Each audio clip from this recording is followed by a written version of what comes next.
We have CM Punk versus Ryback and Paul Heyman in a handicap match that's also in the Hell in a Cell. So this is not only a rematch when it comes to Heyman and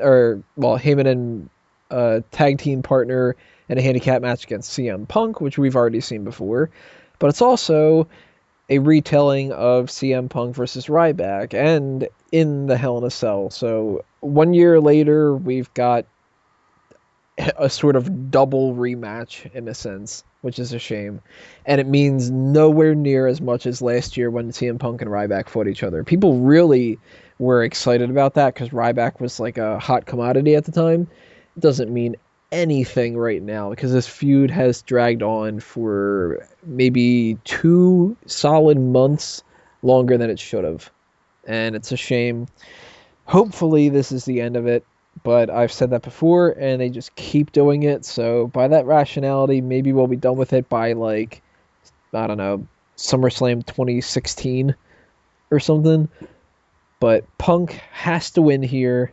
He has to beat the shit out of Heyman. Heyman needs to take time off, not come back until Brock Lesnar's ready, and they can start building towards that match with The Undertaker or whomever else he ends up facing, either Ryback or whatever. Or at the very least, he needs to stick with Ryback, and they need to move on to somebody else. They can't just keep this thing going on with CM Punk. Peyton? I think they missed a big opportunity to where they could have had Ryback come down with an injury, and to have the match continue, he could have had his spot filled with the newest Paul Heyman guy, the returning John Cena. Really? You would turn him heel? The champ is here. I've been thinking for the longest time that they should just make RVD a heel. Just put him with Paul Heyman. RVD and Punk could probably do something decent together. RV who? You know that guy who was in the WWE for a little bit? You know that guy who sucks? Who got, what, was it like a 49 or whatever on the Superstar scores? A lower score than Bob Holly, whatever it was. Yeah. He'd probably get a lower score than Paul Heyman at this point. But this match, I'm pretty over the whole CM Punk Heyman thing too. I have been the whole time. CM Punk has been cold as ice ever since his return after WrestleMania. Paul Heyman has had questionable decisions in clientele as of lately. And promos. That weird ass promo. No, I thought that promo was one that was awesome. It was the awesome. whole thing with the volcanoes and all that. I thought that was excellent.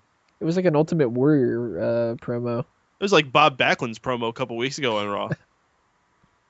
But maybe that was the rest of Bob Backlund's promo that they had cut off. I really hope that Ryback gets his win back here. And in a perfect world, maybe he'll take out Punk for a while. So you wouldn't have Punk get vengeance on Heyman? No. Ever. Never. He comes back and he's like, Yeah, he just moves on. He goes on to the WWE title, whatever he wants to do when he comes back. What say you, Burhan?